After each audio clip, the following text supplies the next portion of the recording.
इतना कहां से काफिया लाते। तो वहां पर एक मजबूरी हुई कि एक बड़े वाक्य को लिखने के लिए इतनी बड़ी जब लोग नज्म लिखेंगे तो उसका क्या इस्तेमाल करें, क्या तरीका इख्तियार करें। तो उन्होंने उसको इस तरीके से किया कि जो पहला मिसरा होगा सेम वही रदीफ काफिया दूसरे मिसरे का होगा, फिर जो दूसरा शेर होगा मसनवी का वो अलग होगा, उसका रदीफ काफिया अलग होगा, फिर तीसरे का अलग होगा, चौथे का अलग होगा, लेकिन बहर पूरी एक ही रहेगी। जो बहर होती है फाइलातुन फाइलातुन फाइलातुन फाइलात, जो भी बहर होगी वो पूरी बहर पूरी मसनवी की एक ही होगी। मसनवी में होता क्या है, एक सवाल आपको ये पूछ सकते हैं कि मसनवी के अंदर किन मौजूआत के ऊपर मसनवी लिखी जाती है। तो क्या क्या वो मौजूद जिस पर मसनवी लोग लिखते थे, अब तो मसनवी लिखने वाले नहीं रह गए, शायद ही कोई मसनवी लिखता हो। जैसे जैसे वक्त हमारा घट रहा है, मसरूफियत बढ़ते जा रही है, ये बड़ी बड़ी जो असनाद की धीरे धीरे नापैद होते जा रही है, लोग लिखने वाले खत्म होते जा रहे हैं। अब दास्तान कोई नहीं लिखता है, यहाँ तक कि नावल भी लिखने वाले बहुत कम बचे हैं। तो जैसे उर्दू में नस्र के अंदर दास्तान है, ठीक उसी तरीके से शायरी के अंदर मसनवी है। दास्तान और मसनवी दोनों बहुत ही करीब है। ये भी सवाल बन सकते हैं कि नस्र के अंदर मसनवी से मिलते जुलते सिंह क्या है, तो होगी दास्तान, क्योंकि दोनों का मौजूद तकरीबन एक ही है। कोई बड़ी जंग का वाकया, कोई मजहबी वाकया, मोहब्बत के कोई किस्से, इस टाइप के जो मौजूआत होते हैं मसनवी के अंदर आमतौर से पूरा, जैसे कि गजल हम लोग बात करें कि गजल का हर शेर जुदा गाना होता है, हर शेर जुदा गाना। बहुत कम ऐसी गजल है कि पूरी गजल कोई एक टॉपिक पर लिखी गई है। लेकिन मसनवी में क्या होता है, मसनवी पूरी एक खास मजमून को लेकर, जैसे लोग नावल को एक टॉपिक पर लिखे हैं, दास्तान को एक टॉपिक पर होती है, दास्तानों में तो कई एक के बाद एक कहानियां होती हैं। तो एक टॉपिक के ऊपर जिस तरीके से हमारी नज़में होती हैं, अगर हमें हिंदुस्तान पर एक नज्म लिखना है तो हम लोग हिंदुस्तान उन्वान देकर जो भी हिंदुस्तान के बारे में होगी बातें वो लिखेंगे। पहाड़ पर एक नज्म लिखना है, हमारी अपनी स्कूल पर एक नज्म लिखना है, मुसलमानों की हालत के आधार पर कोई नज्म लिखना, तो एक टॉपिक होता है। लेकिन गजल में क्या है, गजल के हर शेर जुदा गाना होते हैं। ये सवाल भी बन सकता है कि गजल की खास बात में ऑप्शन को कुछ अलग अलग देगा, लेकिन सबसे खास बात ये रहेगी कि गजल का हर शेर, यानी पहला शेर किसी अलग बात पर हो रहा है, दूसरे में कहीं और चले गए, तीसरे में कोई और बात आ गई। तो इस तरीके से गजल के अंदर जो है तो अलग अलग जुदा गाना होता है, उसके पूरे हर अशार अलग होते हैं, लेकिन मसनवी पूरी एक खास मजमून पर होती है। मैं और तेजी के साथ आगे बढ़ता हूं।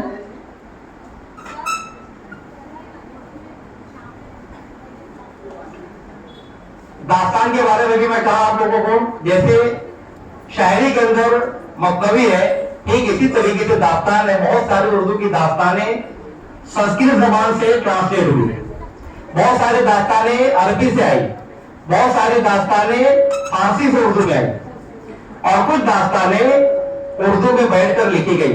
ज्यादातर दास्तान कहां लिखी गई, अगर ये सवाल आ गया, और ये सवाल बहुत अहम है कि उर्दू की दास्तानें ज्यादातर कहां बैठकर लिखी गई, हिंदुस्तान में कौन सा अदारा था, कौन सी जगह थी जहां पर दास्तानें लिखी गई, कोई बताएगा? एक बहुत मशहूर अदारा है उर्दू की, जो ट्रांसलेट भी हुई है अरबी फारसी से और संस्कृत से, और जो खुद उर्दू में लिखी गई, मैं समझता हूं कि 80% वहीं से लिखी गई।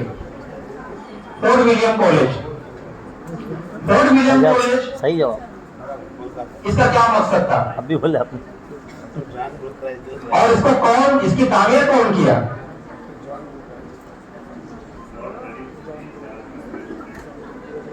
डॉक्टर जॉन गिलक्रिस्ट, उसके जो है पहले प्रिंसिपल थे, और तब उसकी बुनियाद कब रखी गई, और उसकी बुनियाद रखने के पीछे भी कोई तहम वहां के मुसलमानों से जुड़ा हुआ।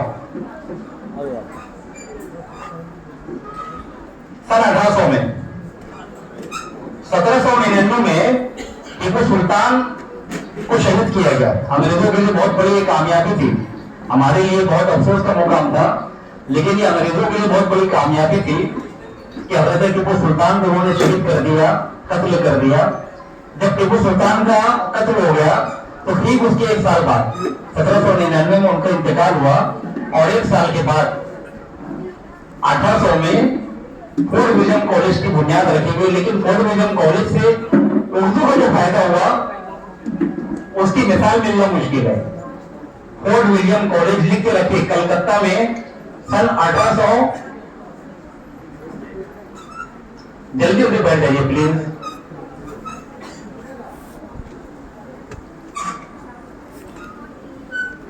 कसीदे के बारे में मैं बता रहा था।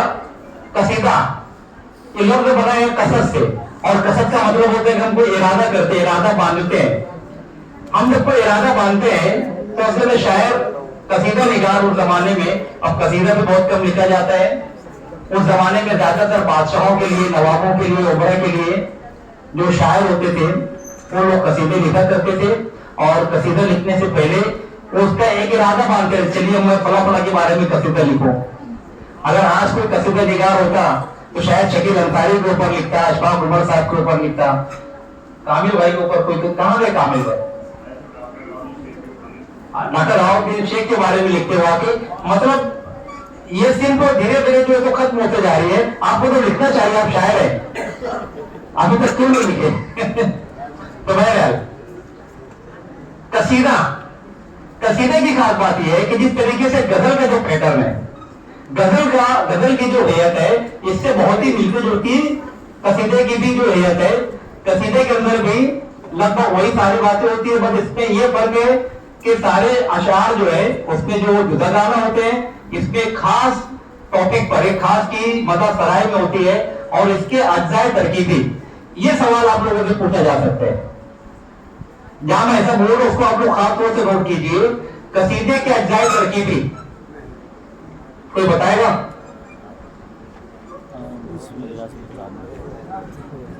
कसीदे के अज्जाए तरकीबी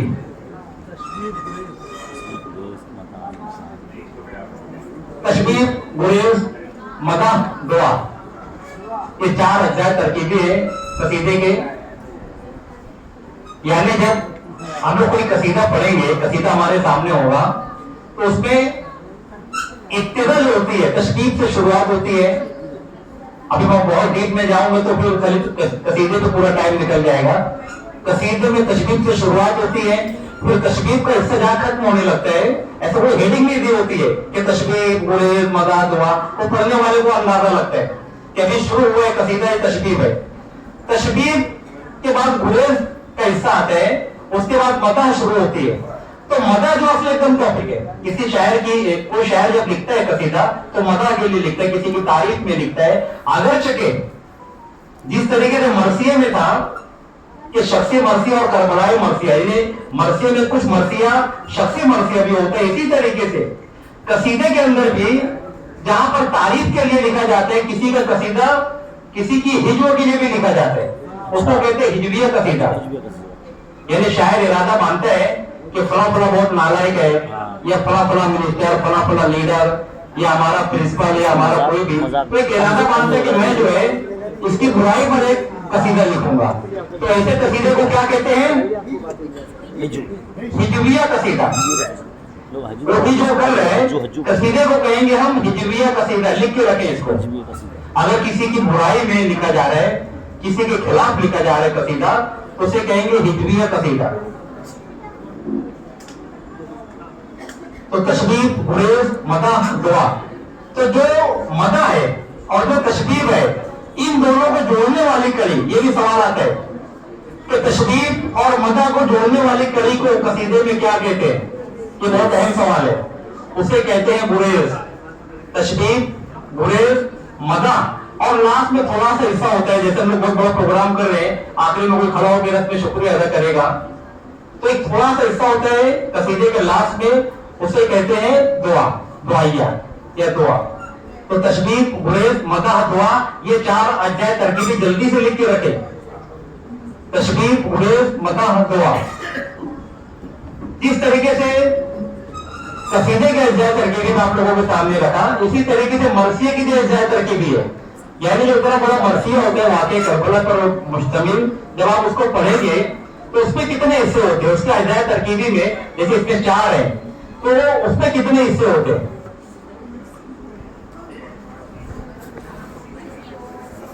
उससे तलब कभी कभी होता है कभी नहीं होता है। असल में ये जो है अपना जो तारीफ है, शायर जिसका इरादा करता है उसके अंदर ही उसके तरफ का हिस्सा आ जाता है। असली उसका जो चार है तशबीह, बुग़्ज़, मदा, दुआ, और मदा के अंदर ही उसके तरफ भी आ जाएगा, कभी नहीं भी आएगा। तो ये याद रखिए, बड़ा अच्छा सवाल उन्होंने उठाया। तशबीह, बुग़्ज़, मदा, दुआ, चार उसके हैं, चार जुज़ है, चार अज्जा है। उसमें से जो मदा है उसके अंदर आता है हुस्न तलब, यानी शायर जो है तो मदा करते करते गालिब जो कसीदा लिखे है बहादुर शाह जफर की शान में। और ये भी बहुत अच्छा एक नुक्ता याद आ गया कि मिर्जा गालिब के बारे में सवाल आ सकता है कि मिर्जा गालिब ने किसके शान में कसीदा लिखा या कितना कसीदा लिखा। लिखे, इसको बहुत अहम सवाल है। मिर्जा गालिब 4 कसायद लिखे उर्दू में, फारसी में तो बहुत उनके कसीदे हैं, उर्दू में उनके 4 कसायद हैं। 2 हजरत अली की शान में और 2 उनके जो उस्ताद, उनके उस जमाने के जो बादशाह थे जिनके वो खुद उस्ताद थे, बहादुर शाह जफर। अभी कल 17 नवंबर को उनका 7 नवंबर को उनकी बरसी थी, बहादुर शाह जफर। तो बहादुर शाह जफर की शान में 2 कसायद और हजरत अली उनकी शान में 2 उर्दू के कसायद। गालिब के टोटल 4 कसायद, इसको भी नोट करते हैं।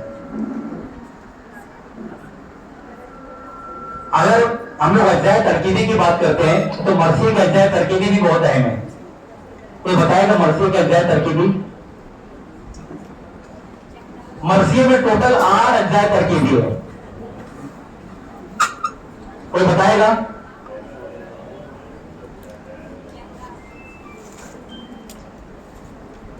चेहरा, सरापा, रुखसत, आमद, कजर, रदम, शहादत, बैन। बिल्कुल रट के रखिए,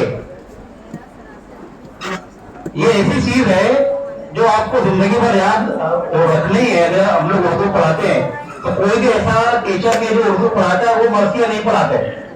आप लोग मरसिया बरसों से पढ़ा रहे, तो बगैर ये बात जाने हम लोग कैसे मरसिया पढ़ा रहे कि मरसिया का अज्जाए तरकीबी क्या है। एक मरसिया हम लोग पढ़ाते हैं तो उस मरसिया के अंदर ये सारे अज्जाए तरकीबी आते हैं। लेकिन ये भी अपनी जगह दुरुस्त है कि हम जो मरसिया पढ़ाते हैं वो मुकम्मल मरसिया नहीं होते, उसका इक्तिबास पेश किया जाता है ताकि हमारे बच्चे मरसिया से रोशनास हो जाए। पूरा मरसिया तो बहुत तवील होता है, हमारी किताब में आने नहीं पाएगा, तो उसका एक छोटा सा इक्तिबास, उसके कुछ बंद हम लोगों को पेश किए जाते हैं। उसका अज्जाए तरकीबी है चेहरा, सरापा, रुखसत, आमद, रजब, रजम, शहादत, बैन। अब यहाँ पर लोगों को लगेगा जब याद करेंगे कि पहले आमद होती है बाद में रुखसत होती है, या उल्टा कैसे हो गया? आए? Very good sir. यहाँ पे जैसे भी कैमरे की हम लोग बात करें, कैमरा किस तरफ लगे?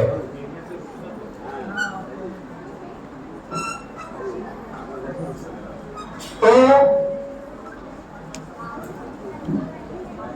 एक्चुअली मसला क्या है, मेरे पास चिट्ठी भी आगे वक्त की कमी की, बहुत सारी बातें, बहुत अहम बातें बताना है, लेकिन ये तो होने वाला था क्योंकि हम लोग यहाँ पर तीन अलग अलग जो है सब्जेक्ट पर बात करने वाले मेरा उर्दू था। एक दिन का वर्कशॉप है, तुम क्या क्या बताओ? मैं कोशिश करूंगा इसको जल्द से जल्द समेटने की।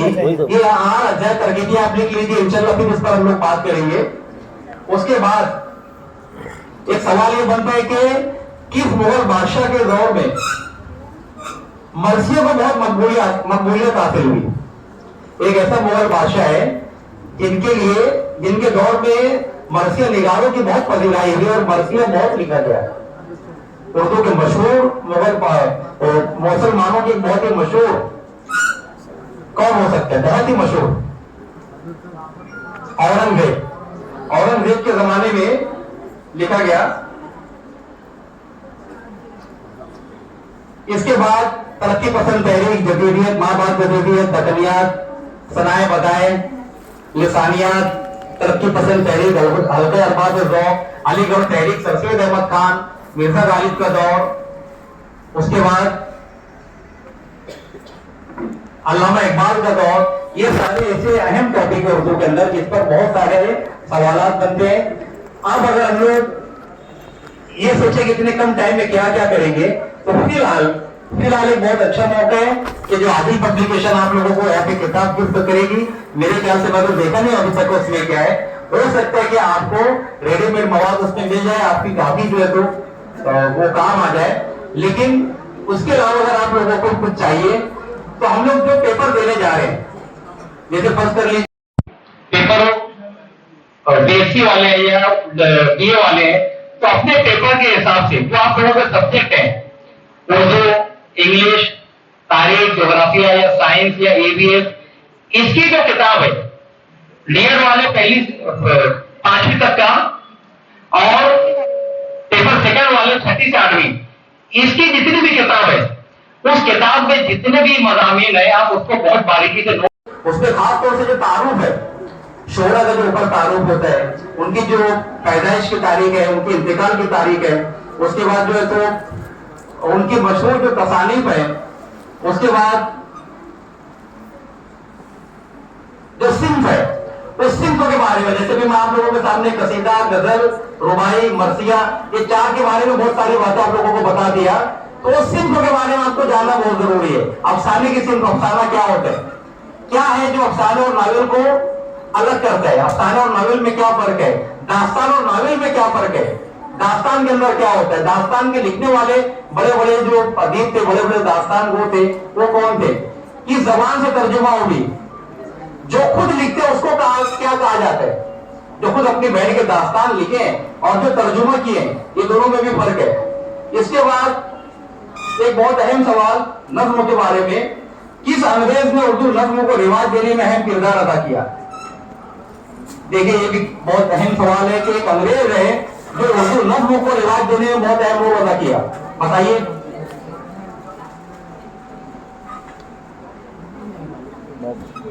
एक अंग्रेज है जो उर्दू नज्म को फरोग देने में बहुत अहम रोल अदा किया।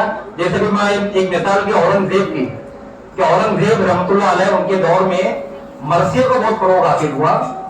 इसी तरीके से एक अंग्रेज थे जिनका नाम था कर्नल हॉलराइट, वही तरक्की अपने फोर्ट विलियम कॉलेज का जो जमाना था और उसके जो मकासद थे, ये भी उनका एक हिस्सा थे। तो कर्नल हॉलराइट के बारे में आता है कि उनकी जो है बहुत कोशिश थी, सुबह आजादी और अलबेली सुबह, इस पर सवाल आ सकते हैं। देखिए मिलते जुलते बहुत सारे सवाल होते हैं, एक जोश मलियाबादी की है तो एक फैज अहमद फैज की है।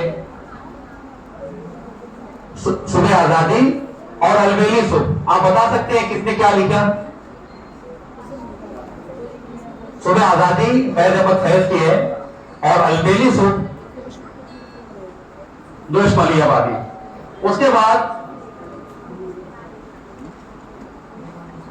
अल्लामा इकबाल के अलावा और कौन सा एक शायर है जो सियालकोट में पैदा हुए और लाहौर में इंतकाल हुआ। एकदम सेम अल्लामा इकबाल जैसा, पैदा भी हुए सियालकोट में अल्लामा इकबाल जैसा और उनका इंतकाल भी लाहौर में हुआ। कल ही 9 तारीख कल। फैज अहमद फैज, अच्छा फैज अहमद फैज बहुत ही मशहूर शायर थे, उनके बारे में बहुत सारी दिलचस्प बातें हैं जो जिस पर सवाल बनते और जिसको जानना बहुत जरूरी है। ये एक ऐसे शायर थे जिनको नोबेल प्राइज के लिए 4 मरतबा नॉमिनेट किया गया, मिला एक बार भी नहीं, लेकिन यही बहुत बड़ी बात है। तो उर्दू के एक ऐसे शायर जिनको 4 मरतबा नोबेल प्राइज के लिए नॉमिनेट किया गया। और इनकी खास बात यह थी कि उर्दू, अरबी, फारसी में तो हम सबको महारत हासिल होती है। उर्दू में जितने भी शायर गुजरे हैं, चाहे वो हिंदू शोरा हो चाहे मुसलमानों में से हो, सब उर्दू, फारसी, अरबी पर महारत रखते थे। लेकिन फैज की खास बात यह थी कि इनको अंग्रेजी और रूसी जबान पर भी महारत हासिल थी। इनकी खास बात यह भी थी कि ये कैप्टन, मेजर और जनरल के ओहदे तक पहुंचे, बड़े बड़े ओहदे पर पहुंचे, बड़ा मुकाम मिला शायरी के मामले में जो, तो उनको बहुत बड़ा मुकाम मिला। तो ऐसी बहुत सारी अहम बातें हैं जो बताना बहुत जरूरी सब समझता था, लेकिन चूंकि टाइम की कमी की वजह से मैं चाहता हूं कि आप लोग बराबर साइकोलॉजी को भी देखें, जो एक मुश्किल सब्जेक्ट होता है। नासिर के साथ के सामने आएंगे और उससे पहले रेहान सर जो है तो मैथ्स आप लोगों के सामने पेश करेंगे इंशाल्लाह। अगर कभी मौका मिला, हम लोग कभी फुर्सत में अगर इसकी जरूरत महसूस हुई, अभी टेटी बहुत कम वक्त है, सी टेट के टाइम में जो फरवरी में होने वाला है, अगर उसमें मौका मिला तो हम लोग एक एक टॉपिक पर इसकी क्लास में अरेंज कर सकते हैं और उसमें जो बहुत सारी बातें जो जरूरी है जो डिटेल में हम लोगों को रखना होगी हम लोग रखेंगे। मैं समझता हूँ कि उर्दू से मुताबिक आप लोगों को जो भी मालूमात मिली आधे पौन घंटे में ये काफी होगी। अगर कुछ मेरे इससे मुताबिक जितना मैं आप लोगों के सामने रखा कुछ सवाल करना हो तो आप लोग कर सकते हैं। नज़्मों, मरसिया, मक्तबी, कसीदा, गजल, रुबाई, दास्तान, अफसाना, नावल, इसमें भी फिर दो टाइप का होता है, एक अफसानवी एक गैर अफसानवी। यानी सब जो होते हैं नावल, अफसाना, दास्तान, ये सब अफसानवी सिंफ है। और नस्र के अंदर खुतूब या आप बीती, खुदनविश, सुहाने उमरी, ये सारी जो है तो गैर अफसानवी। तो ये सारी बुनियादी बातें आप लोगों को जानना बहुत जरूरी है। किसी को कोई सवाल करना है तो बराए करम पूछ सकते हैं।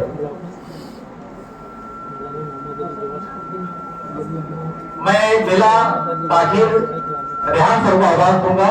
रेहान सर आए और मैथ्स के बारे में हमारे जो यहाँ असातिज़ा बैठे, हमारे जो बच्चे बैठे, उनको मुस्तफीद करें। अस्सलाम। अददों का इल्म, जैसे अददों के इल्म के बारे में हम अददों के बारे में अगर शुरुआत करें तो सबसे पहले आपकी अददों की किस्म। तो अददों की किस्म में सबसे पहले शुरू होती है तबई अदद, इंग्लिश में उसे नेचुरल नंबर कहते हैं।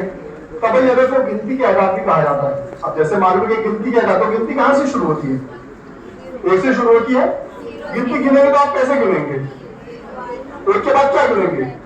दो गिनेंगे, ढाई, तीन, ऐसे गिनेंगे ना? नहीं, हम 1 2 3 4 5 6। तो तबई अदद या गिनती के अदद शुरू होंगे 1 से। 1 2 3 4 5 6 7 8, इस तरह से गिनती के आदाद हैं। सबसे छोटा तबई अदद 1, सबसे बड़ा, हाँ, क्योंकि गिनती खत्म नहीं होती है, लामहदूद है, इसलिए बड़ा सबसे बड़ा तबई अदद लामहदूद। ये हो गया तबई अदद। आता है मुकम्मल अदद, जिसे इंग्लिश सही अदद। सही अदद में सिफर से छोटा अदद, यानी नफी 1, नफी 2, नफी 3। तो इसकी सबसे छोटा या सबसे बड़ा सही अदद में नहीं बताया जा सकता, क्योंकि सही अदद में मनफी अदद भी आता है। इसे इंग्लिश में क्या कहते हैं? सही अदद को इंटीजर्स। इंटीजर से बड़ा आ जाता है, सही अदद से बड़ा क्या आ जाता है? नातिक अदद।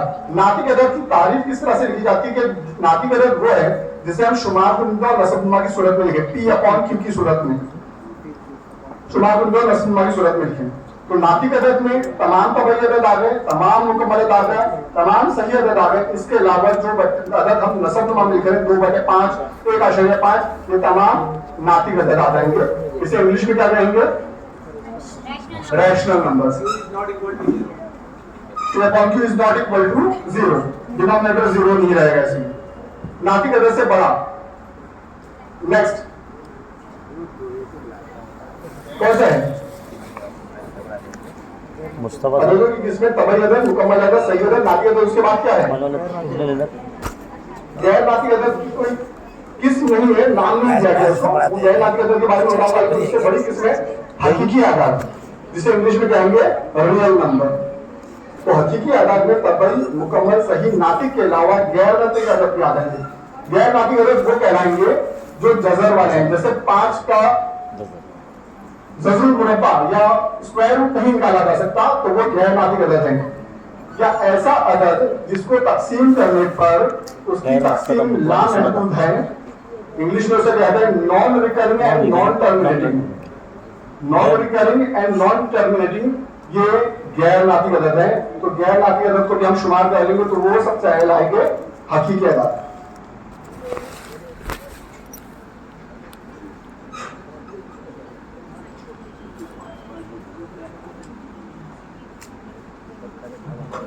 ये तो थी अदद की किस्में। अब सवाल जो आते हैं बाज़ औक़ात बाहम मुफरद अदाद और जोड़ मुफरद अदाद के आते हैं।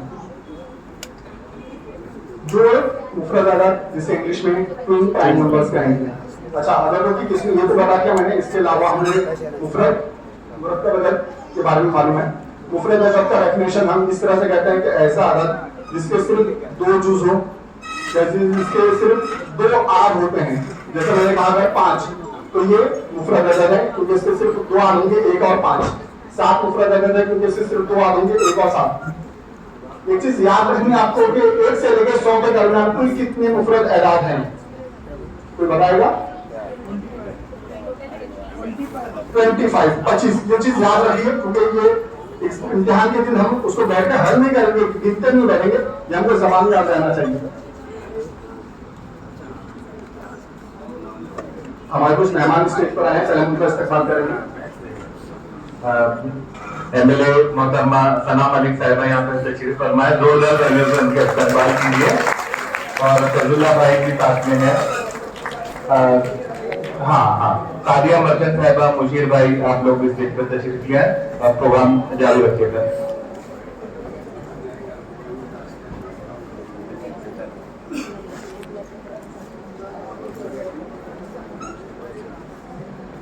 हाँ, तो हम बात कर रहे थे मुफरद अदाद की। 1 से लेकर 100 के दरमियान 25 मुफरद अदाद। अब मुफरद अदाद की 2 किस्में, पहले हम देखेंगे जोड़ मुफरद अदाद। जोड़ मुफरद अदाद का डेफिनेशन 2 तरीके से आता है। ऐसे 2 मुफरद अदाद जिनके दरमियान एक मुरकब अदाद आता है उसे हम जोड़ मुफरद अदाद कहेंगे, या ऐसे 2 मुफरद अदाद जिनका फर्क 2 होगा वो जोड़ मुफरद अदाद। तो जोड़ मुफरद अदाद की मिसाल बताएंगे। जोड़ मुफरद अदाद ट्विन प्राइम नंबर 3 और 5, वेरी गुड। 3 और 5 दोनों मुफरद अदाद है, उनके बीच में एक मुरकब अदाद है 4, तो 3 और 5 जोड़ मुफरद हो गया। अगर आपको शॉर्ट में लिखना है तो लिख लीजिए जोड़ मुफरद अदाद, उसकी किस्म होगी 3 और 5। और कोई जोड़ मुफरद अदाद 19, 11, 13, ऐसे बहुत सारे जोड़ मुफरद अदाद हैं। इसके बाद किस्म आती है बाहर मुफरद अदाद की।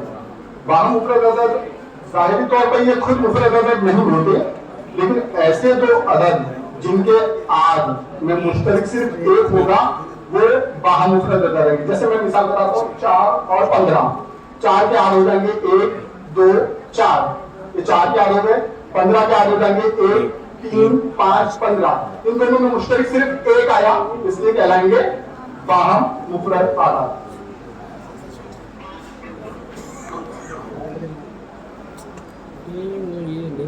अच्छा, जैसे हम लोगों को सिलेबस में पहली से 8वीं के बारे में कहा जाता है कि मैथ्स के क्वेश्चंस पहली से 8वीं के बारे में आएंगे, लेकिन मैं कुछ लेसन्स आपको बता दूं। अगर आपको पीटी की तैयारी करना है तो आप 9th और 10th के भी कुछ लेसन है, सारे लेसन पढ़ने की जरूरत नहीं है। 9th और 10th के कुछ लेसन है जिसके सवाल हम लोग पीटी में आते हैं। अच्छा, 9th स्टैंडर्ड में सेकंड चैप्टर है जिसे कहा जाता है रियल नंबर। ये इन्होंने रोक के रखे मुझे अपना अब्दुल सत्तार साहब। और 10th स्टैंडर्ड में थर्ड चैप्टर है, इंग्लिश में उसका नाम है अरिथमेटिक प्रोग्रेशन। ये 2 चैप्टर्स के क्वेश्चंस और क्वाड्रेटिक इक्वेशन, अरिथमेटिक प्रोग्रेशन, ये 2 चैप्टर्स से हैं जो 10th स्टैंडर्ड के सिलेबस में उनको टीटी में आते हैं। 10th स्टैंडर्ड में अलजेब्रा का दूसरा और तीसरा चैप्टर। बार आता है एदाद के मजमूए के ताल्लुक से। ये जो एदाद का मजमूआ का सवाल है वो अरिथमेटिक प्रोग्रेशन 10th स्टैंडर्ड के सिलेबस में से एक मिसाल बता। थिएटर वाला सवाल आता है 1 से 100 के दरमियान आने वाले 1 से 100 के दरमियान आने वाले तमाम एदाद का मजमूआ। SN = n तो उसको मालूम करने का क्या टेक्निक है? फॉर्मूला मालूम है किसी को? SN = n+1/2 देखने लगा तो 1 से लेकर 10 तक पेज नंबर जमा करेंगे तो कितना आएगा? 100 तक की बात करते हैं। 1 से लेकर 10 तक के एदाद को जमा कीजिए।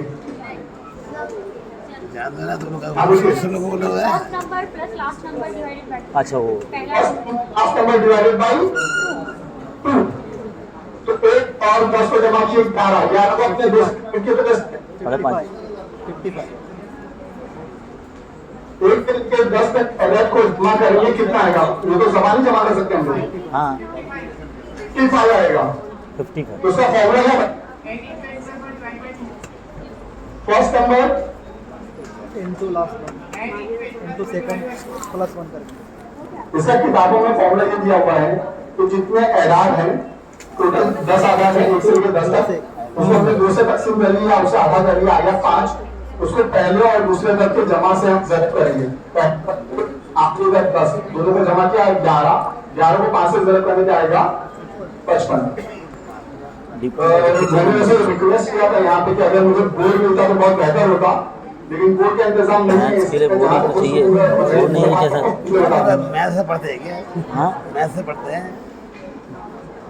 मैंने कुछ चीज़ों को देखा बैठ के मैथ्स पढ़ाते हैं, हाँ बैठ के मैथ्स पढ़ाते हैं। बोर्ड चाहिए उसके। वो बगैर बोर्ड के पढ़ाते हैं। कौन? है है इतने काबिल टीचर, काबिल तो नहीं बोलेंगे, लेकिन अब क्या, वो करते नहीं, बहुत ज़्यादा काबिल। करना चाहिए, लेकिन अब क्या। एक सवाल बार बार आता है, खराब है। इसका मैं फॉर्मूला आप लोगों को दिखाना चाहूंगा। अगर फॉर्मूला लिख ले तो बेहतर होगा।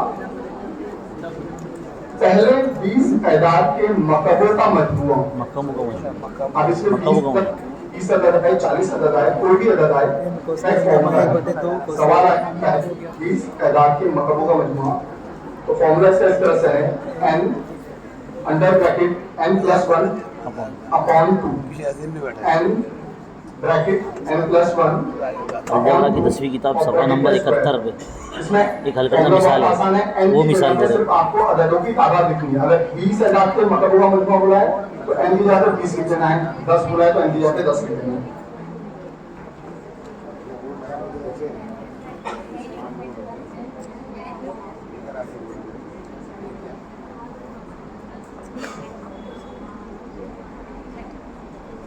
एक सवाल बार बार आता है, 1 से 100 तक तमाम जुफ्त एदाद का मजमुआ। 1 से 100 तक कितने जुफ्त एदाद होंगे 1 से 100 के दरमियान? 50। अच्छा, 1 से 100 के दरमियान अगर तादाद पूछे जाए तो वो भी 50 है। फॉर्मूला बहुत आसान है इसका। सवाल लिख लीजिए, 1 से 100 तक जुफ्त एदाद का मजमुआ। इसका फॉर्मूला है n अंडर ब्रैकेट n, यानी ब्रैकेट के अंदर n प्लस 1। रिकॉर्डिंग कर रहे हैं बहुत अच्छा। n की जगह पे क्या लिखना रहेगा? कितने अदाद बताया आपने? 1 से 100 के दरमियान कितने जुफ्त एदाद आता है? 50। तो n की जगह पे आपको 50 लिखना है। तो रह गया मेरा, लेकिन अभी मैं इंशाल्लाह इसका इसका तो आपका वक्त वीडियो बहुत बना के डाल दूँगा फॉर्मूला n यूट्यूब पे। Bracket n plus 1, n bracket n plus 1, बस इतना सा फॉर्मूला है। n की जगह पर सिर्फ आपको हाँ क्या नाम? 50 लिखना है। तौसीफ कहाँ से आप? नहीं किस में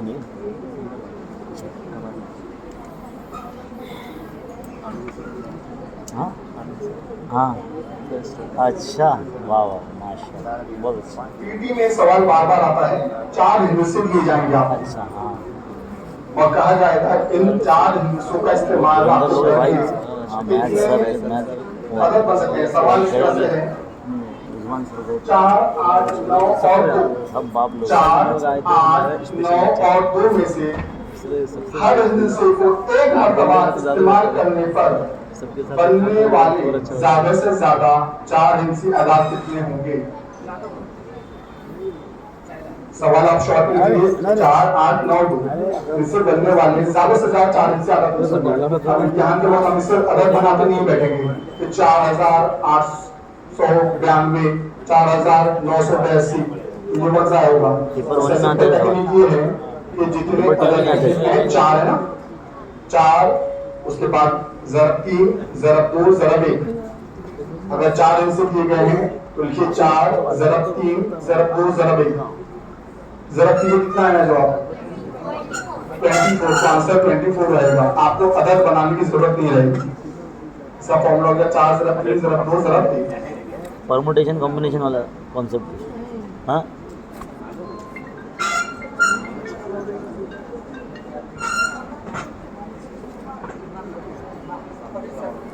नहीं, एक टॉपिक आपने भी लेना, एक टॉपिक आपने भी लेना था, एक टॉपिक आपने भी लेना था। अस्सलाम वालेकुम। फिर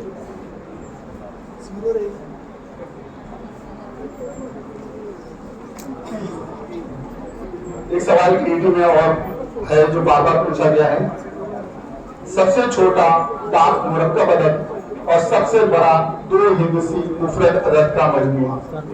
तो पहले हमको ये बात मालूम होना चाहिए कि सबसे छोटा डाक मुरक्कब अदद कौन सा है? No, very good. सबसे बड़ा 2 हिंदुसी मुफरद अदद 97। तो इनका मजमूआ करने से जमा कर देंगे।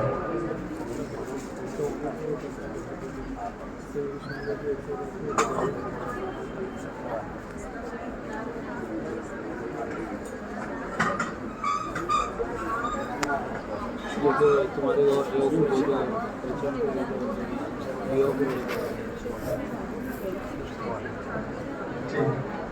बहुत कम है, इसलिए मुझे जो चीजें मैं जबानी फॉर्मूले में ऐसे ही कर सकता हूँ, रहता वो हूँ, करना समझ चाहता हूँ। एक दिन का ही कोर्स रहता है ना, तो एक दिन में इंसान क्या क्या कराएगा, इम्पोर्टेंट बता एक दो। सवाल इस तरह से आता है कि नीचे दिए उत्पाद में से कामिल मुरब्बा अदाद की जोड़ी कौन सी है? कामिल मुरब्बा अदाद, अगर एक सवाल दिया हुआ है 0.625, तो ये कामिल मुरब्बा या परफेक्ट स्क्वायर है 0.625। क्या ये परफेक्ट स्क्वायर है? कामिल मुरब्बा है? अच्छा 16 मुरब्बा है, कामिल मुरब्बा है? 16 कामिल मुरब्बा है, 25 कामिल मुरब्बा है, 625 कामिल मुरब्बा है। हाँ, लेकिन 0.625 कामिल मुरब्बा होगा? क्यों नहीं होगा?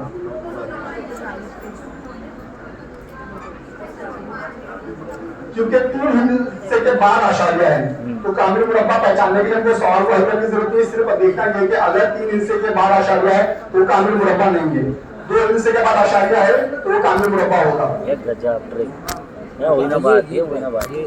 सवाल को इसके लिए करने के लिए इस तरह क्या होता है कि 3.240 चाहिए कामिल मुरब्बा है। अब अगर हम सवाल लिखेंगे 3.240 तो 3 हिस्से के बाद आशारिया है, लेकिन आखिरी हिस्सा क्या है 0, तो आशारिया के पास 0 की कोई कीमत नहीं होती, तो उस अदद को पढ़ा जाएगा 3.24। 320 को कामिल मुरब्बा है, इसलिए 3.24 भी कामिल मुरब्बा है। ये 2 ही हिस्से के बाद आशारिया है। तीसरा हिस्सा हमको कंफ्यूज करने के लिए 0 रहा है, आशारिया के बाद 0 की कोई कीमत नहीं होती, तो ये कामिल मुरब्बा है। ये बीएमसी बोल रहे हैं, ये बीएमसी है। ये जो तरीके हैं आपको ध्यान में इसको हल करके कामिल मुरब्बा मालूम नहीं करना है। कामिल मुरब्बा और मकब ये हमको जबानी याद रखनी है, जहां तक हो सके 1 से लेकर 100 तक के एजाज का मुरब्बा और मकब आप जबानी याद कर लीजिए।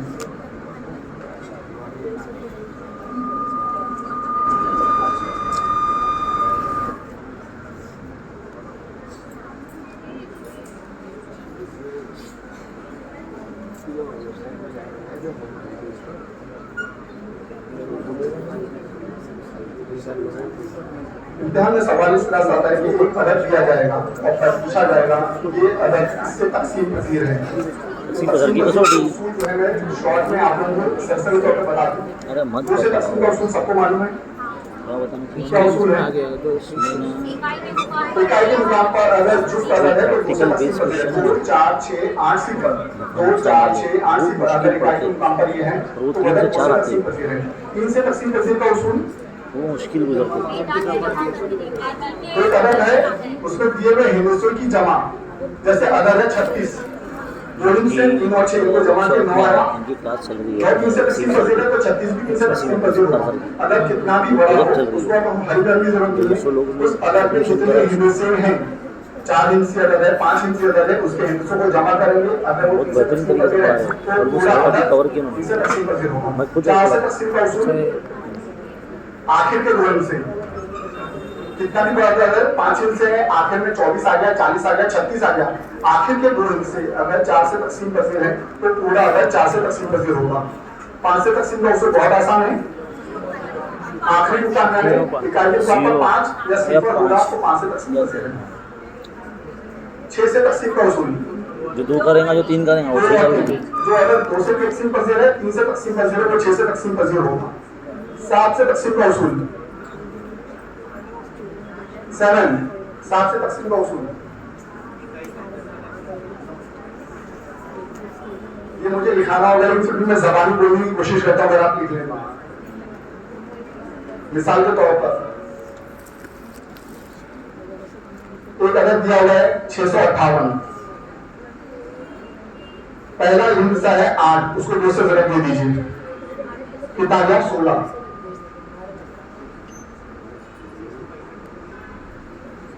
658 में से जो 8 हटा दिए बचा 65, 65 को आपने 16 से तफरीक कर दिए, कितना आया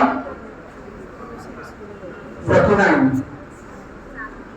7 से तकसीम पजीर है तो ये पूरा 7 से तकसीम पजीर होगा।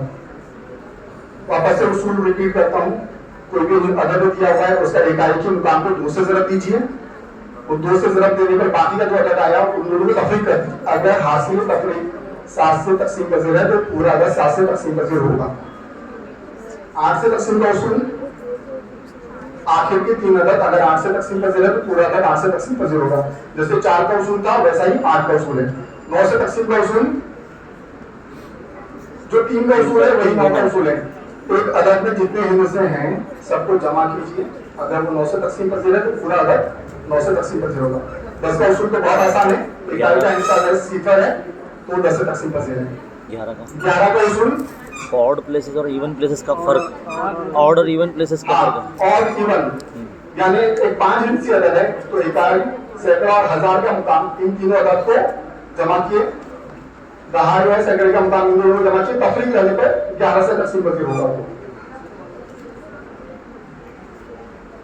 0 आने में तो 11, 0 आने में या 11 आने में मल्टीपल ले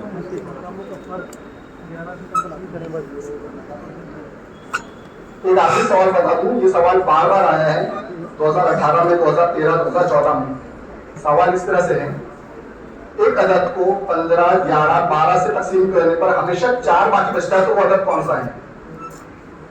कोई भी 3 अदद दिए जाएंगे, कोई भी 3 अदद दिया जाएगा और कहा जाएगा इन तीनों अदद को तकसीम करने पर हमेशा 4 बाकी बच जाता है, 5 बाकी बच जाता है, 6 बाकी बच जाता है। तो सर तरीका क्या होगा?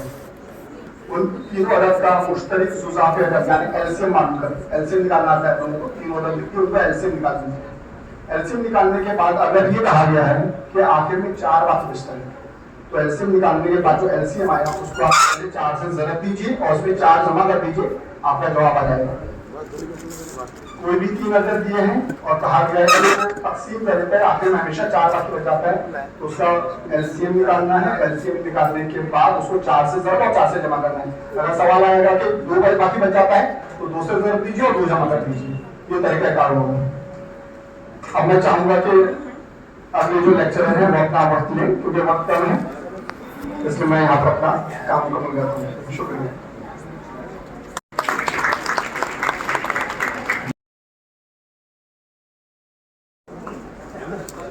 जावेद अंसारी साहब भी यहाँ पे तशरीफ फरमा हुए हैं, अभी भी यहाँ पर तशरीफ फरमा का आपका इस्तकबाल है। सर बराए करम स्टेज पे तशरीफ किए हैं, आइए सर, आइए आइए।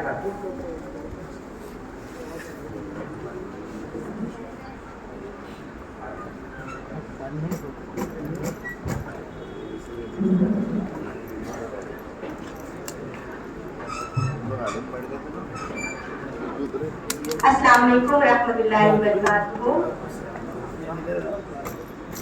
अभी आप लोग को निसार सर ने काफी डिटेल में टीवी का स्ट्रक्चर डिटेल में मतलब आप लोग को एक्सप्लेन किया है पेपर 1 और पेपर 2 का।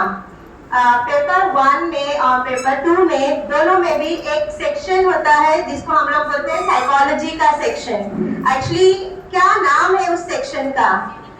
CDP। ओके, CDP हम लोग बोलते हैं। CDP, what is full form of CDP?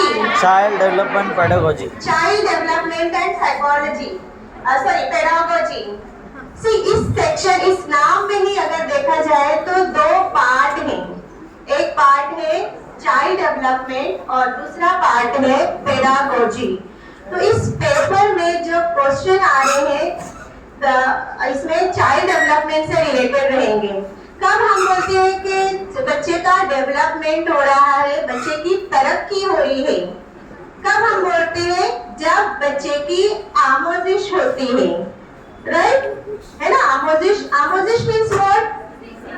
सीखना या लर्निंग। CDP का जो पेपर होता है उसमें कुछ ऐसे पॉइंट्स हैं, कुछ ऐसे टॉपिक्स हैं जो बार बार रिपीट किए जाते हैं, जिसपे क्वेश्चंस ज्यादा पूछे जाते हैं। So what are those important topics जिसमें मतलब बार बार क्वेश्चंस पूछे जा रहे हैं? उसमें सबसे इम्पोर्टेंट टॉपिक होता है आमोजिश, लर्निंग। ठीक है, इसमें आपको ऑन एन एवरेज अगर देखा जाए तो 6 से 7 क्वेश्चन आपको आमोजिश के मिलते ही मिलते हैं। आप लोग ने क्वेश्चन सॉल्व करना शुरू किया होगा तो आप लोग को ये बात समझ में आई होगी कि आमोजिश पे बहुत सारे क्वेश्चन पूछे जाते हैं। जिसने मतलब पेपर सॉल्व किया होगा उनको आइडिया होगी। देन इसके बाद आता है टॉपिक ग्रोथ एंड डेवलपमेंट। 2 और 3 क्वेश्चन जो रहते हैं वो ग्रोथ और डेवलपमेंट पे होते हैं। थर्ड टॉपिक आता है इंटेलिजेंस। Then personality. ये sequence wise number of questions होते हैं। सो इस पेपर में, सीडीपी के पेपर में सबसे इंपॉर्टेंट टॉपिक होता है आमोजिश। क्यों? क्योंकि बच्चे का डेवलपमेंट कब होता है? जब आमोजिश होती है। अब इसमें कौन से टाइप के क्वेश्चन पूछे जाते हैं एग्जाम में? आमोजिश की बहुत सारी डेफिनेशंस या बोलना चाहिए तारीफ अलग अलग साइकोलॉजिस्ट ने पेश की है ना। आप लोग ने अगर पढ़ा रहेगा तो आप लोग को समझ में आया रहेगा कि अलग अलग साइकोलॉजिस्ट ने अपने थॉट के हिसाब से जो है वो आमोजिश की डेफिनेशन दी हुई है। इसमें डेफिनेशन से रिलेटेड क्वेश्चन आते हैं कि वहां पे डेफिनेशन दी रहेगी और आपको जोड़ियां लगाओ टाइप का क्वेश्चन रहेगा। वहां पे ऑप्शन का डेफिनेशन दी है या डेफिनेशन का की पॉइंट दिया रहेगा और वहां पे नेम ऑफ द साइकोलॉजिस्ट, आपको उसकी जोड़ियां मैच करना रहेगी। सो डेफिनेशन का डायरेक्ट क्वेश्चन नहीं आता है। इसमें आपको क्या रहेगा कि वो साइकोलॉजिस्ट ने आमोजिश की या लर्निंग की जो डेफिनेशन दिया हुआ है उसका आपको जोड़ियां लगाना रहेगी। अब इसमें कौन से साइकोलॉजिस्ट की डेफिनेशन ज्यादा पूछी जाती है? राइट, इसमें होता है वुडवर्थ की डेफिनेशन। ये डेफिनेशन आपको बाय हार्ट करना पड़ेगी और आपको उस डेफिनेशन के कीवर्ड्स फाइंड आउट करना पड़ेंगे। For example, crow and crow psychologist ने आमोजिश की डेफिनेशन क्या बोला है कि आमोजिश आदात वो अतवार, मालूमात और रुझान की तहसील है। ठीक है, तो इस डेफिनेशन में आपको ये याद रखने के लिए कीवर्ड आपको आइडेंटिफाई करना पड़ेगी। सेम आमोजिश की डेफिनेशन गेट्स ने क्या बोला है कि तजुर्बात के जरिए तर्ज अमल में जो तब्दीली होती है उसको आमोजिश कहते हैं। ठीक है, तो वो कीवर्ड आपको आइडेंटिफाई करना पड़ेगा ताकि जब लर्निंग का या आमोजिश की डेफिनेशन की जोड़ियां वगैरह का कुछ क्वेश्चन आ सके तो आप आसानी से उसको अटेम्प्ट कर सको।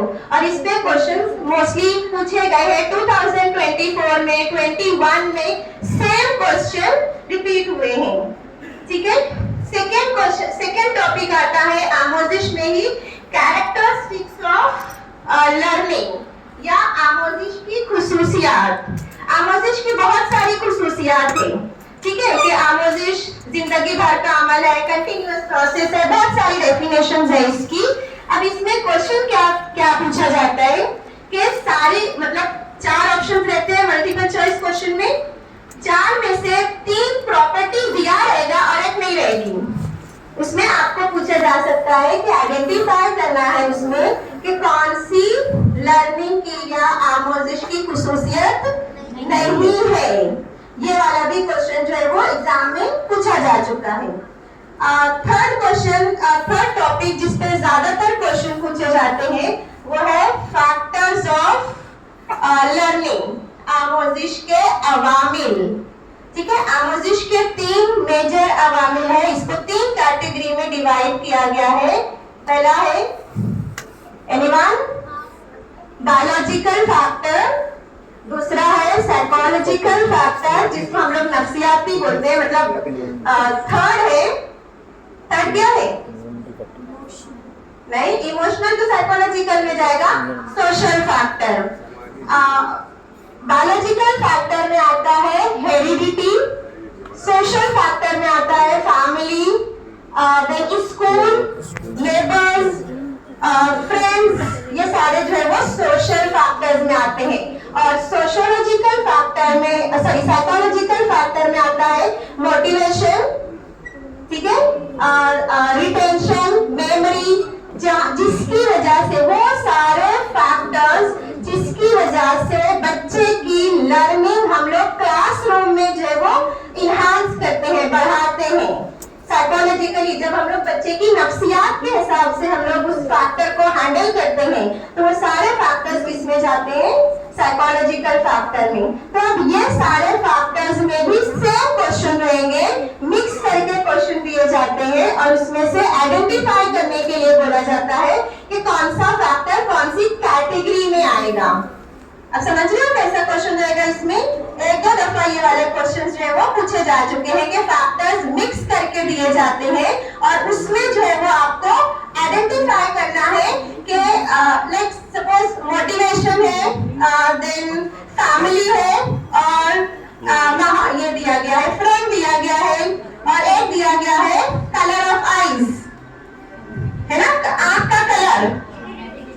हाँ, तो इसमें और ये पूछा जा सकता है कि इन चारों में से कौन सा फैक्टर जो है वो विरासत से या बायोलॉजिकल फैक्टर को रिप्रेजेंट करता है, उसका जाहिर करता है। तो ये मतलब एक क्वेश्चन जो है वो एक दो क्वेश्चन फैक्टर्स पर भी पूछे जाते हैं, मोस्टली ये सारे क्वेश्चन है वो रिपीट होते हैं। फिर सबसे ज्यादा इम्पोर्टेंट और हमारे लिए जो डिफिकल्ट टॉपिक हो जाता है लर्निंग में, वो होता है थ्योरीज ऑफ लर्निंग। लर्निंग के जो नजरियात होते हैं, आमोजिश के जो नजरियात हैं, अगर हम इस टॉपिक को देखें तो हमारा नजरिया कब बनता है या कौन से हिसाब से हम अपना नजरिया कायम करते हैं, जो हिसाब से हमारी थिंकिंग होती है, जो हिसाब से हमारी फिलॉसफी होती है, उसके हिसाब से हम लोग अपने नजरियात पेश करते हैं, राइट। तो साइकोलॉजिस्ट ने भी अपने जो नजरियात पेश किए हैं उनको भी 3 कैटेगरी में डिवाइड किया गया है। फर्स्ट कैटेगरी जो होती है उसको बोला गया है बिहेवियरिस्टिक अप्रोच, मतलब वो साइकोलॉजिस्ट जिन्होंने तर्ज अमल, आमोजिश में तर्ज अमल की तब्दीली को ज्यादा अहमियत दी है। आप समझ रहे हो क्या बोला गया इसमें? बिहेवियरिस्टिक अप्रोच या तर्ज अमल में तब्दीली पर ज्यादा अगर एम्फेसिस किया है तो वो जो थ्योरी है वो बिहेवियरिस्टिक अप्रोच से रिलेट करती है। इसमें 2 थ्योरी आती है, एक है पावलो की थ्योरी और दूसरा है स्किनर की थ्योरी। इसको उर्दू में बोला जाता है पावलो का म्यारी मशरूत आमोजिश का नजरिया। अगर आप लोग ने पेपर देखा होगा तो इसमें भी 1-2 क्वेश्चन रहते हैं पावलो का या स्किनर का। अब इसमें डिफरेंस क्या है? देखो यहाँ पर जो थ्योरी पेश की गई है, स्किनर ने अमली मशरूत का नजरिया पेश किया, मतलब यहाँ पर अमल करने या प्रैक्टिस करने पर जो है वो ज्यादा जोर दिया है। तो ये 2 थ्योरी में से एक क्वेश्चन जो है वो इसमें रहता है। देन सेकंड अप्रोच यूज की जाती है जिसको बोलते हैं अदराकी नजरियात, आमोजिश के अदराकी नजरियात। वर्ड अदराक, ये वर्ड से ही समझ में आता है, ये किससे रिलेट करेगा? अदराक, वर्ड अदराक किससे रिलेट करेगा? Sorry, understanding. ये अदराक वर्ड रिलेट करेगा सोच से, फहम से, है ना। हम फहम कब करते हैं? हम सोचते कब है? किससे सोचते हैं? हमारे जहन से सोचते हैं। तो ये जो नजरियात रहेंगे वो आते हैं कॉग्निटिव अप्रोच में, मतलब वो साइकोलॉजिस्ट जिन्होंने आमोजिश के लिए मेंटल ये चीज को, एबिलिटी को या जहनी सलाहियतों को या मेंटल चेंजेस को ज्यादा इंपॉर्टेंस दिया है। इसमें वापस से दो साइकोलॉजिस्ट हैं, पहला है ब्रूनर्स थ्योरी और दूसरा है इसमें ऑर्सुबेल की थ्योरी। ठीक है, अभी ब्रूनर ने क्या बोला है? ब्रूनर की थ्योरी कहलाई जाती है इंकशाफी नजरिए की थ्योरी। आमोजिश में ब्रूनर ने क्या बोला है कि आमोजिश में इंकशाफ होता है। हमें कब इंकशाफ होता है कोई भी चीज का या पता तक चलता है? इंकशाफ मतलब पता चलना, मालूम होना, है ना। हमें कब पता चलता है? जब हम लोग कोई चीज ऑब्जर्व करते हैं, देखते हैं, उसको समझते हैं, तो हमें वो चीज के बारे में समझ में आ जाता है, इंकशाफ होता है। तो ब्रूनर ने भी जो है वो उसने जो तरीका, टीचिंग मेथड पे एम्फेसिस किया है, वो तरीका कहलाता है इस्तिक़राई तरीका। इस पर भी क्वेश्चन जो है वो पूछे जाते हैं कि ब्रूनर ने कौन से तरीका तालीम को ज्यादा इंपॉर्टेंस दिया है या ऑप्शंस दिए रहेंगे और उसमें से आपको आइडेंटिफाई करना रहेगा। इस्तेक़राई तरीका क्या होता है? एग्जाम्पल्स देना और एग्जाम्पल्स की बेस पर आपको कंक्लूजन फाइंड आउट करना जो है वो इस्तेक़राई तरीका होता है। तो ब्रूनर की थ्योरी क्या है एक्चुअली देखा जाए तो स्टूडेंट्स को इन्वायरमेंट प्रोवाइड करो, स्टूडेंट्स को जो है वो मटेरियल प्रोवाइड करो, लेट देम थिंक, वो लोग को खुद सोचने दो और अपने कंक्लूजन पर पहुंचने दो। ठीक है, तो ये थ्योरी अगर आपको समझ में आ रही है तो इससे रिलेटेड जो सारे क्वेश्चंस रहेंगे वो आप आसानी से अटेम्प्ट कर सकते हो। कॉग्निटिव थ्योरी में भी पूछा जाता है, इसमें ऑसुबेल की थ्योरी। बहुत ज्यादा ये डिफिकल्ट होते जा रहा है क्या? उर्दू का और बाकी के सब्जेक्ट के टीचर्स टच में है, सो वो आसानी से रिकॉल कर ले रहे हैं, लेकिन जो साइकोलॉजी का होता है, सीडीपी का पार्ट होता है, वो ग्रेजुएशन में कंप्लीट किया हुआ होता है और उसको रिकॉल करना, टर्म्स याद करना काफी डिफिकल्ट हो जाता है। ये वाला पेपर तो आपको पढ़ना ही पड़ेगा। अभी जैसे सर ने बोला ना कि आप लोग का आधे से ज्यादा आप जब पढ़ा रहे हो तो स्टडी होते रहती है, लेकिन साइकोलॉजी टच में ना होने की वजह से आपको वो स्टडी करना पड़ेगी। ठीक है, और स्टडी आपको लिख के ही करना पड़ेगी ताकि जब आप रिवाइज करो तो वो आसानी से वो पॉइंट्स याद हो जाए। ओके, ब्रूनर ने कौन से मेथड पर ज्यादा फोकस किया है? इस्तेक़राई तरीका। व्हाट इज इस्तेक़राई या इंडक्टिव मेथड? एग्जांपल्स देना है, एग्जांपल्स की बेस पर स्टूडेंट्स खुद कंक्लूजन फाइंड आउट करेंगे। जब स्टूडेंट्स खुद कंक्लूजन फाइंड आउट कर रहे हैं तो इसका मतलब उनके ऊपर कुछ ना कुछ इंकशाफ हो रहा है, they are learning at their own. अगर आ रहा है कि learning at their own, students are learning at their own, ये नजरिया डैश ने पेश किया, समझ में आ रहा है? तो क्वेश्चंस कैसे भी जो है वो ट्विस्ट कर किया जा सकता है, बस सिर्फ आपको ये ध्यान में रखना है कि उन्होंने कौन सी चीज पर जो है वो फोकस किया है। उसके बाद से कॉग्निटिव अप्रोच में भी इसमें अदराकी नजरियात में भी सेकंड जो थ्योरी है वो है ऑसुबेल की मीनिंगफुल लर्निंग। ऑसुबेल का मानवी फैज लिसानी आमोजिश का नजरिया। देखिए, अगर ये आपको थ्योरी का नाम ही देखेंगे तो उसमें वर्ड यूज किया गया है लिसानी आमोजिश।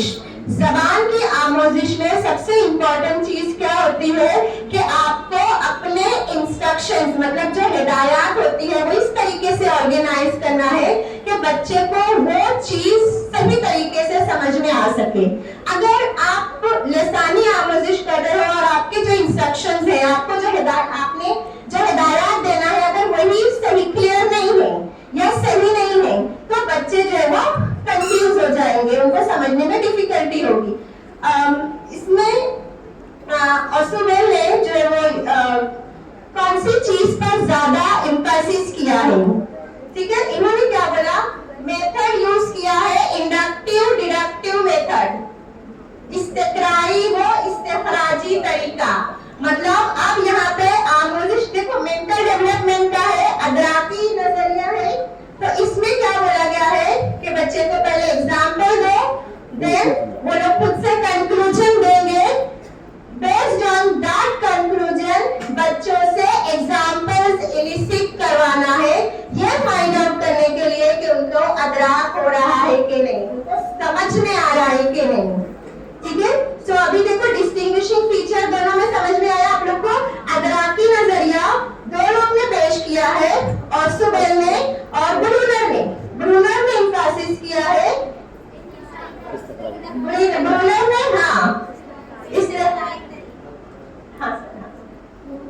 इस्तेक़राई तरीके पर एम्फेसिस किया है, जबकि सेम नजरिए में ऑसुबेल ने एम्फेसिस किया है इंडक्टिव डिडक्टिव मेथड पर। सो ये कंपैरेटिव फीचर्स है, क्लियर हुआ? और थर्ड अप्रोच जो है वो यूज होती है वो सोशल लर्निंग थ्योरी है, जिसको हम लोग बोलते हैं समाजी आमोजिश का नजरिया। इस पर भी जो है वो क्वेश्चंस, एक दो क्वेश्चंस है वो पूछे जाते हैं थ्योरीज पर। अगर लर्निंग की थ्योरीज देखी जाए तो ऑन एन एवरेज 3 से 4 क्वेश्चन जो है वो थ्योरीज पर से पूछे जाते हैं। तो आप जो है वो इसको पढ़ने का तरीका क्या होना चाहिए, क्या होगा तरीका आप लोग का, कि आप उसके डिस्टिंग्विशिंग फीचर को आइडेंटिफाई करो ताकि आसानी से आप उस चीज को कैच कर सको कि किसके बारे में पूछा गया है। इसके बाद ओके, सोशल लर्निंग में अगेन दो साइकोलॉजिस्ट हैं, एक है बांदुरा और दूसरा है वाइगोस्की। बांदुरा का समाजी आमोजिश का नजरिया है और वाइगोस्की का समाजी वो तहजीबी और समाजी अदराक का नजरिया है। ठीक है, अब ये चीजें आपको नोट डाउन करके क्लैरिफाई करना पड़ेगा कि आप दोनों में क्या डिफरेंस आ रहा है। अगर टाइम रहता है तो हम लोग और डिटेल में एक एक थ्योरी अगर आप डिस्कस करते तो वो चीजें आपको आसानी से समझ में आती है, लेकिन ऑन एन एवरेज थ्योरीज पर 2 से 3 क्वेश्चंस होते हैं। ठीक है, देन अच्छा एक क्वेश्चन यहाँ पर पूछा गया था 2024 और सेम क्वेश्चन 2021 में पूछा गया था कि बच्चे सिर्फ किसी फर्द से मुतासिर नहीं होते बल्कि बहुत सारे जाती अवामिल और माहौलियाती अवामिल भी आमोजिश पर असरअंदाज होते हैं। तीनों में से कौन सी थ्योरी, कौन सी मतलब अप्रोच को कोरिलेट कर रही है? समाजी वाला जो सोशल लर्निंग थ्योरी है, समझ में आ रहा है? तो ऐसे क्वेश्चन जो है वो पूछे जाते हैं। देन इसमें आमोजिश के बाद जो है वो सबसे ज्यादा जो क्वेश्चन होते हैं वो ग्रोथ और डेवलपमेंट पर पूछे जाते हैं। ठीक है, ट्रांसफर ऑफ लर्निंग, आमोजिश की मुंतकिली, आमोजिश की मुंतकिली पर भी 1-2 क्वेश्चन होते हैं।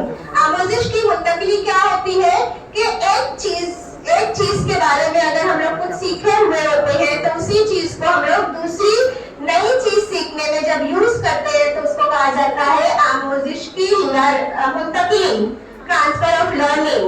एक या 2 क्वेश्चन हमेशा पूछा जाता है लर्निंग कर्व के बारे में। लर्निंग कर्व में स्टेजेस होते हैं। अब इसमें जो है वो लर्निंग कर्व में अगर देखा जाए तो 4 स्टेजेस होते हैं, सॉरी 5 स्टेजेस होते हैं। वो स्टेजेस का नाम दिया रहता है, इधर उधर करके दिया रहेगा और आपको उसको सीक्वेंस करने के लिए बोला जाता है। तो इसमें पहला स्टेज आता है इब्तिदाई जस्ट, दूसरा स्टेज आता है दरमियानी जस्ट, तीसरा स्टेज आता है जिसको हम लोग बोलते हैं प्लेटिव स्टेज, सपाट स्टेज। प्लेटिव बोले तो मतलब सेम लेवल वाला, प्लेन वाला एरिया। 4th स्टेज होता है आखिरी तरक्की की स्टेज और 5th स्टेज होता है जिसको बोलते हैं जिस्मानी दौर। तो ये 5 स्टेज जो है वो दिया रहेगा और आपको क्वेश्चन क्या रहता है, इधर उधर दिया रहेगा, आपको उसको सही सीक्वेंस में करने के लिए पूछा जाता है। आमोजिश की मुंतकिली, लर्निंग कर्व, कैरेक्टरिस्टिक, ये सारे उसमें 1-2 क्वेश्चंस होते हैं। तो ऑन एन एवरेज अगर देखा जाए तो आमोजिश वाला जो टॉपिक होता है ये बहुत इंपॉर्टेंट टॉपिक होता है। अगर आप सिर्फ आमोजिश वाला भी अगर आप पढ़ रहे हो तब भी आपको लगता है कि हाँ मैंने स्टडी शुरू कर दी है, क्योंकि जब आप आंसर क्वेश्चन पेपर सॉल्व करते हो तो आपको लगने लगता है कि हाँ मेरे आंसर सही आने लगे अब। ठीक है, so that is called as motivation. Motivation भी एक बहुत अहम फैक्टर इसमें माना जाता है जो रिलेट करता है पेडागोजी से। पेडागोजी क्या होता है? पेडागोजी सेकेंड पार्ट है ना। इसमें पेडागोजी क्या है?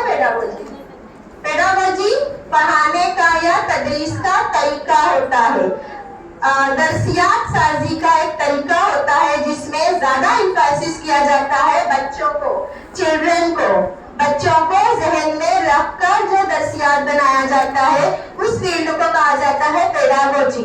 अब इसमें आप लोग टीचर्स हैं, मेजॉरिटी जो है वो टीचर्स है। इसमें जो क्वेश्चंस पूछा जाता है वो तरीका तालीम से रिलेटेड पूछा जाता है कि इसमें मतलब तरीका तालीम दिया रहेगा और उसमें से आपको ये बोला जा सकता है कि एज एन आइडियल टीचर आप इस माहौल में कौन सा तरीका यूज करोगे, मतलब जो ऑप्शंस दिए हुए हैं उसमें से आपको आइडेंटिफाई करने के लिए कहा जाता है। तो पेडागोजी पर भी जो है वो क्वेश्चंस होते हैं। बहुत सारे इसमें टॉपिक्स है, अभी तो जस्ट मैंने एक ही टॉपिक स्टार्ट किया है और मुझे रिमाइंडर मिल गया है कि टाइम नहीं है। सो क्विकली इसको फिनिश करते हैं। हाँ, उसूल, नशोनुमा और तरक्की के जो उसूल होते हैं, इस पे भी क्वेश्चन जो है वो पूछे जाते हैं।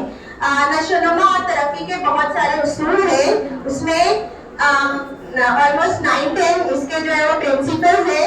इसमें भी सेम पैटर्न होता है कि मतलब एक एग्जाम्पल्स दी रहेगी और आपको ये आइडेंटिफाई करने के लिए कहा जा सकता है कि वो जो एग्जाम्पल दी गई है वो कौन से उसूल से रिलेट कर रहा है।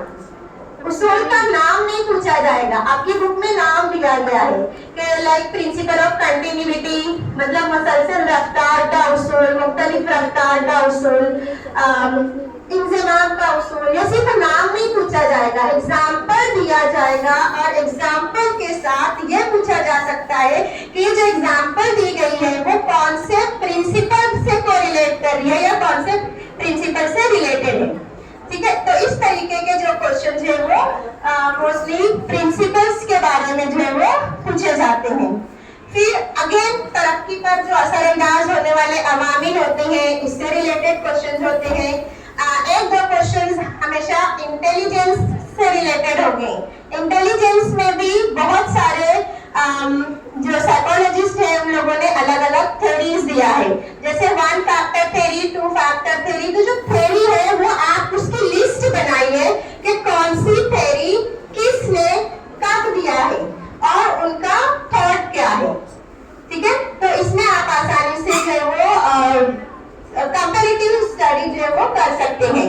मोस्टली एग्जाम में जो है वो पूछा जाता है स्पीयरमैन का फेवरेट क्वेश्चन होता है, स्पीयरमैन की 2 फैक्टर थ्योरी, कौन से वो 2 फैक्टर है, जनरल फैक्टर और स्पेशल फैक्टर। जनरल फैक्टर में क्या चीजें काउंट होती है, स्पेशल फैक्टर में कौन सी चीजें काउंट होती है, तो इसके बारे में जो है वो क्वेश्चन होता है। एक क्वेश्चन होता है SOI मॉडल का, इंटेलिजेंस का ही, स्ट्रक्चर ऑफ इंटेलिजेंस किसने दिया है, कब दिया है और वो स्ट्रक्चर ऑफ इंटेलिजेंस में क्या है। तो वो टोटल 120 टाइप के इंटेलिजेंस बताया है SOI में। तो उसमें 120 कैसे होता है, उसका फॉर्मूला है, तो वो भी जो है वो आपको थोड़ा सा देखना पड़ेगा।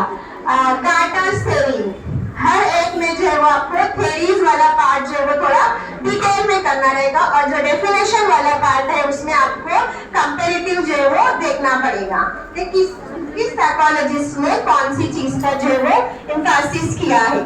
तो अगर इस तरीके से आप स्टार्ट कर रहे हो तो आसानी से जो है वो इसको आप एटलीस्ट टॉपिक्स कवर कर सकते हो। एक दो क्वेश्चन हमेशा जो है वो पर्सनालिटी पर होते हैं। पर्सनालिटी वर्ड कहाँ से इवॉल्व हुआ है, कौन सी लैंग्वेज से इवॉल्व हुआ है ना, मीनिंग क्या है उसका। तो ये सारे जो क्वेश्चंस होते हैं या जनरल चीजें, जनरल बेसिक चीजें होती हैं जिसको हम लोग इग्नोर कर देते हैं, जो रूट वर्ड की चीजें होती हैं वो भी कभी कभी जो है इसमें मैटर करती है। इसमें फादर ऑफ पर्सनालिटी किसको कहा गया है, एक दफा ये क्वेश्चन आया था पर्सनालिटी से related. So Allport is called as father of personality. हाँ, उसके बाद देन ग्रोथ और डेवलपमेंट में आप ये देखो कि कौन से साइकोलॉजिस्ट ने कौन सी थ्योरी दी है।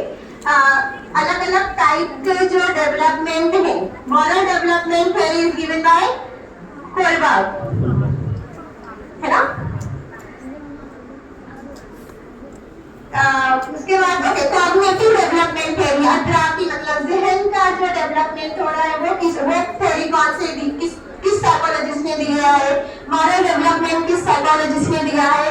मैस्लो ने जो थ्योरी दिया है वो कौन सी चीज पर एम्फेसिस किया है। मैस्लो ने जो थ्योरी दिया है उसको कहा जाता है अगरास की दर्जाबंद थ्योरी।